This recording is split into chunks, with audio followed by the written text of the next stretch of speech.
given all that's been discussed here, is there a consensus of the board that the township engineer and I gather some additional information from Ben Gulfport or others and come back to the board with some of the pluses and minuses on this? I'd make a motion for that. So what's the legal aspect of It's the extent to which 537 controls the situation, but it's also the extent to which the developer has the ability to move ahead with what he wants to, with what he's proposing, as opposed to what impediments exist. Could I just ask one question? What is your current sewer rate on a quarterly basis or annual basis for a resident? 175. 175. So I guess as I was thinking about the math, I just did a little quick math. So 37 homes would pay somewhere around $18,000 a year in fees, which would help offset some of that ongoing. Well, that 18,000 for the 47 homes will basically break even if you put in a pumping station, not once the extra penny to the sewage plant. Agreed. So that's the math I'm talking about. I'm not against sewage. I'm not against extending the sewage. I just want everyone to think about there's a cost attached. It's not only that, those houses right there on 29, if you drive by them right now, you'll see the sewer coming out of the ground. Okay. Just the ones right down there below the development. They would all have to be filled up. Right on 29. Those are green grass. Yep. I got green grass. You give the address to that, I didn't see that. I'm going to second Terry's motion. Any questions? Chuck? Yeah, I just wanted to clarify. Chuck Geiser. My comment earlier that I'm not sure what Ernie was getting at was just from a dollars and cents standpoint when it comes to figuring out who does what, whether it's a pumping station. Again, if the data supports it's a pumping station, fine. I'm a civil engineer. I know all about these things. But my comment earlier was just from a financial standpoint to understand the complete transaction that went on over the years in terms of who's committed to what. That was it. I wasn't implying anything else. Oh, no, I know that, but nobody, I'm not sure why you grabbed it. there's no money. Chuck, I know what you're talking about. Yes. There's a lot of other things. There's Yeah. $1,000 going Okay. to the emergency services per house. Yes. These are a whole big, That was a whole big thing. Yeah. That was my only point, just because I think we need direction. I thought we discussed that in one of the meetings here, that Yeah. we were going to put all that together, am I correct? So yeah, that was my point. And again, the data suggests that we do a pumping station, do a pumping station. All right, then that's where we're headed. Mr. Bauer, could you please restate the motion? That the board, does the board authorize the township engineer and the township solicitor to gather information, work with Ben Gulfport in order to provide the board with additional information about the proposal? A vote? Aye. Aye. Okay, thank you, Ben. Adjournment? I don't want to make one comment. Our next meeting is Monday, May 6th. We need to make sure that everybody deserves understanding of that. I'm just going to ask our township manager, Terry Dorchak, to make it a little bit more public so people understand that it's not Tuesday, May 7th. It is that Monday. I think adequate extra advertisement might be beneficial, not just on Facebook, but putting it outside on our sign early enough so that people are aware that it is taking place on that Monday, as that is not usually the case. Was there a reason why? I don't know.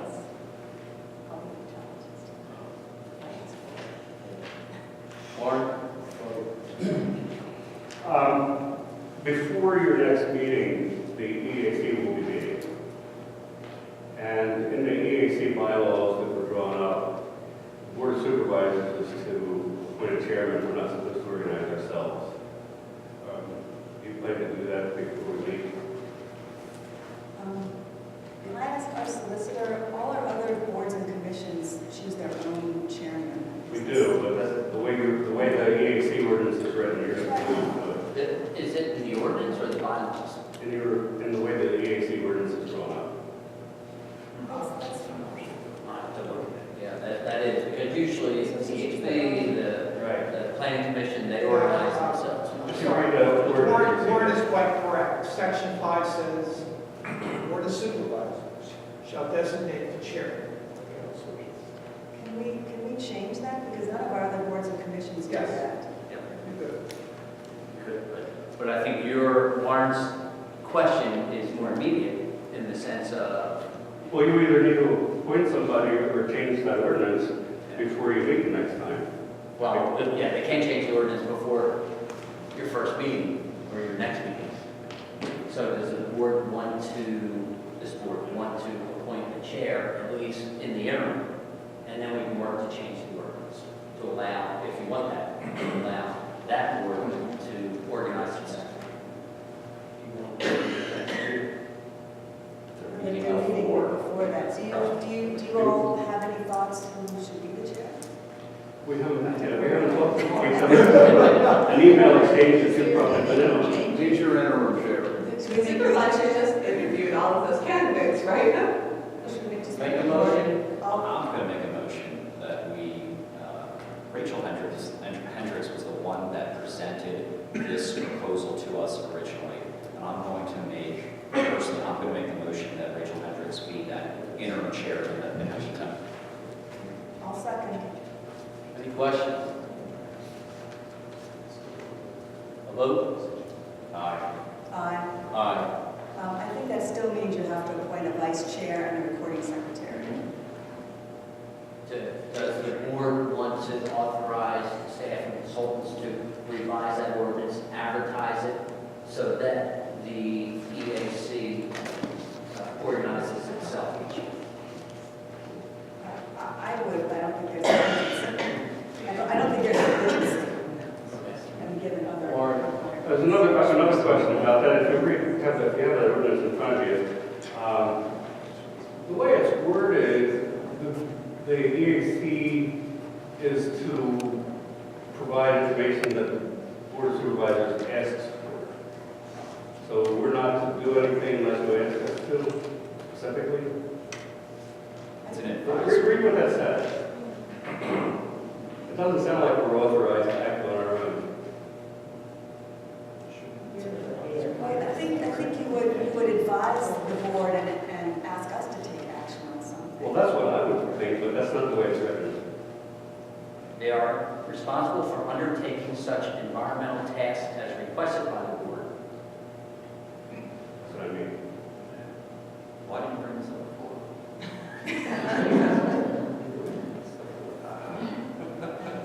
The whole process is probably not quite some That time. would be more consistent with what other things.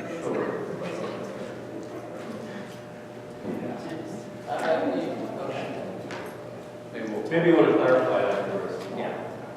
All right, so does the board of supervisors want me to take a shot at revising this ordinance? Do we have to get into a motion? No, although I appreciate a motion to authorize advertising, so long as you think we're on the same page. Why don't you see, why don't you want to get it together? Let me draft it and I'll present it to you. Terry?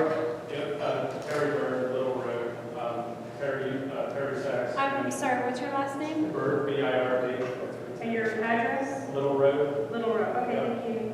Something Terry brought up with regards to the Melbourne Hill Emergency Services impact fees, and just considering that this is discussed tonight, and I think we'll see some other developments discussed in the near future, would it make sense to, for the board to at least consider formalizing, getting a formalized impact fee schedule for developments, emergency services, sewer relief, anything that's not covered by ordinances already?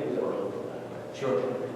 In another municipality, one that is familiar with it, they had a fantastic ordinance as far as requiring a developer to commit monies, to contribute monies to offset the adverse impacts, such as the 209 fee. It was a traffic impact fee. But there's some studies that are required and work that's required. You can't just adopt it. tomorrow. But it's been fantastic since they had done it. So, I don't know, do we have? We do not have a current 209. No. So it takes some money in order to make some money. But if that's something that this board would want Carol to start looking at. Describe that. So Act 209 is about traffic impact fees, and in a nutshell, you're looking at the traffic in a community that's there today, you're looking at the traffic that's projected to be there tomorrow, and then you look at the impact of the development on traffic. It's here today, and it's already anticipated tomorrow just based on regional growth. And you can only allocate to that development the changes that their traffic cause. So if let's say it was Ben's development for discussion, just to give us all the focal point. We've got 47 homes, so let's say at rush hour, that means we got another 50 cars hitting the intersection or the roundabout. How does that impact the roundabout compared to the number of cars that hit it today and the number of cars that will hit it because of development in New Hanover, development in Schwenksville, development in Skipback? Now we can only allocate to Ben's development the portion of cost that's attributable to his project. So the township actually had a traffic impact fee in place about 25 years ago, but when Act 209 came about, it was essentially invalidated because it didn't go through this full process to only allocate to developers the portion of the cost which is specifically attributable to them. So it's a bit of a study, and it doesn't always yield as big a number as you want, but that doesn't mean, it doesn't provide some benefit.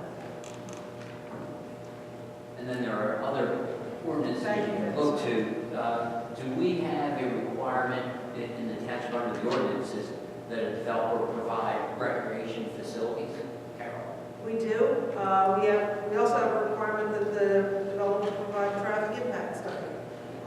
So those codes are in place, I believe, and I'm taking this from memory because I haven't looked at it all recently, but I believe, again, if we go to the Belmore Hill development, they were making a contribution towards recreational facilities as part of their preliminary approval because they couldn't provide or did not provide recreational facilities within their project. So Fees in lieu it of. was a fee in lieu of, yes. So our code requires some recreational facility with neighborhood lotting, and rather than provide that, they were donating or contributing towards recreational facilities in Illinois.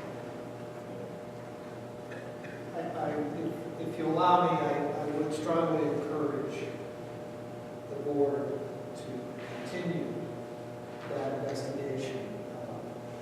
The community I just managed, Wakefield, did have a very elaborate fee program, shall we say, that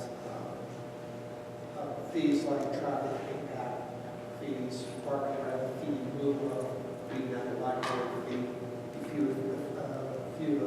threw a few others in there, but we were able to generate, no exaggeration, over the years, fees well in excess of $1 million, well in excess. Now, true, we did have, in that period of time, the last 25, 30 years, a substantial amount of development and more development than what I would anticipate you would see here. However, also from what I've seen, and the direction we're going, I think there's potential for hundreds of thousands of dollars in fees for the community. So I encourage you to move forward. Would this be a motion?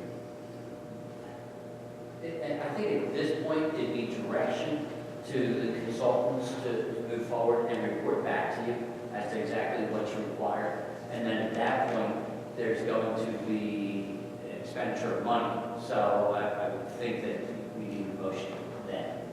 but let's spell it out for you as to what fees are possible, what ordinance changes are possible, what studies would be needed to accomplish. And how much it will cost. Yes. All right. Okay? So we'll do that. It sounds like there's pretty clear direction from the board. Okay, we'll do that. Linda? Linda Jansen, Simmons Road. I do not know it off the top of my head, I don't have it with me. I'm going to say maybe chapter 95. You already have some type of an ordinance dealing with traffic and the traffic impact on the books. I do not know it off the top of my head. Now, I don't know if there is a corresponding fee schedule that goes along with that, but there is already language in our township code dealing with off-site improvements required by developers regarding traffic. Yeah, Pennsylvania law is pretty strict in that a municipality cannot extract from a developer off-site fees unless Yes. it conforms with Act 209. Yeah, it's Article, what is it, 5-A, Section 503-A, paragraph B, and C and D of POC that deal with that. But we already have that language in your code somewhere already. So I think that's a traffic impact study as opposed to, it's not just a a traffic fee impact study, it actually says, like I said, you know what, I'll look it up when I come home tonight, and I'll email the link to Mr. Fedorich. thank you. All right. Chuck? I'll stand for this one. So, the Lower Frederick Township Comprehensive Plan Steering Committee, we have finally finalized on the date for our open house, which is June the 19th, that is a Wednesday. It got moved because there were a few things in play in terms of potential plans coming in, and we wanted to make sure that planning commission nights were open. We also had to dance around some schedules of our planner, but not too much. So there were a bunch of things, but anyway, we also felt that it was prudent to have a little bit more time to solidify our approach to that night. It will be designed to be an interactive session with people, get them talking about the township. It's not going to be a gripe session, but to get them talking about what they like, what they came here for, and the county has done this, facilitated this in the past, where there'll be some exercises for people to go around the room. And the hope is to get people to sign up for these, we're calling them working groups, that will tackle the 4 areas that we're looking at in putting together the steering committee, putting together the conference. So that is June the 19th from 6 to 8 p.m. And we have already gotten, places like, I think Pam was saying, Wawa is going to be contributing some drinks and pretzels, is this? And so we've got some other things going too. So our hope is to get the word out. Crystal is finalizing a brochure, which will look something like this, which will have a condensed version that we will put on our website so people can get an idea of what's going on. That's the one thing. The other thing, I just wanted to loop back to something we talked about earlier, because I feel strongly about it. Solicitor Belward mentioned something about the record-keeping system. As Planning Commission Chair, I've been in sort of a unique position to try to make things happen. And specifically with Ben's plan, which happened so long ago, and trying to understand what happened then and get everybody else who wasn't there at Planning Commission up to speed so we could start to look at things. It has been a tremendous struggle where we've had to prevail upon, people's personal records, and I'm not going to go into it, but so I really applaud that. I really think that should be elevated in my mind to the top of priority for the township, because it was a struggle. So, thank you. Okay. I just want to follow up on this comp plan open house. I know we got a lot of people who come to these meetings, and it's really important, but these meetings are about what happens day to day, and everyone wants to what happens day to day. But the future is going to impact us as well. And so the comp plan is about our future. So I really encourage all of you who come to these meetings, the comp plan meetings are really important too, because that's going to impact what this township's going to look like in 2 years, in 5 years, in 10 years. And if you care about it, you should come and have an impact on what that is. So I really encourage you, tell your friends, tell your neighbors, the comp plan process is really important about what we're going to look like in the future. Linda? Okay, one last thing. Linda Jansen, Simmons Road. I had asked this perhaps maybe 4 or 5 meetings ago regarding the treasury reports that we used to get for decades. They used to be distributed at the township meetings, and they also used to be posted on the website. The last treasury report given to the residents of Lower Frederick occurred December of 2017. We have not, this administration for the last 16 months has not provided us any type of a treasury report. I think it's imperative. Linda, hold on. Okay, before we go 2 minutes and keep going only. Terry, if I remember here, about a month or so ago, you had said when Cindy was getting stuff together that you were going to have stuff for us. That's correct, Mr. Chairman. In fact, I'll have a report for you at our May 6th. Okay, thank you. Quite welcome. Would there be any status on the previous 16 months as to what happened with the That's a heavy lift. So I can certainly speak to the last 4. Okay, thank you very much. It would be greatly appreciated by the community to know where our tax dollars are and what is in our hands. And I'm sensitive to that. Thank you. Okay, can we adjourn? So, I'll second.